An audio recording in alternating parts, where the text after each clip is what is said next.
বহরমপুরের প্রাক্তন সাংসদ, ওনার খুব জ্বালা ধরে গেছে, বলছে বাবরি মসজিদের কাজ শুরু হলো না কেন। আর একজন মুনাফেক নওদায় বাড়ি, সে কলকাতায় থাকে, সে আবার কালকে মিডিয়াকে বলেছে হুমায়ুন কবিরকে হিসাব দিতে হবে বাবরি মসজিদের টাকা কোথায়। কেন শুরু হচ্ছে না? কেন অপেক্ষা করা হচ্ছে?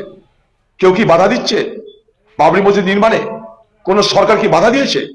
কোন কোর্ট কি বাধা দিয়েছে? তা যদি না, তাহলে বাবরি মসজিদ নির্মাণে এখনো পর্যন্ত তার প্রক্রিয়া শুরু হলো না কেন? এদের মুনাফেক ছাড়ার অন্য কিছু বলা যায় না। বাবরি মসজিদের কাজটা শুরু হতে একটু সময় লাগবে। ফেব্রুয়ারি মাসের 15 তারিখ পার হবে না। আনুষ্ঠানিকভাবে খুব বড় আকারে যে আয়তনের বাবরি মসজিদ ছিল, সেখানে 6,800-র বেশি মানুষ নামাজ পড়তে পারত না, 7,000-ও পারত না, 6,800।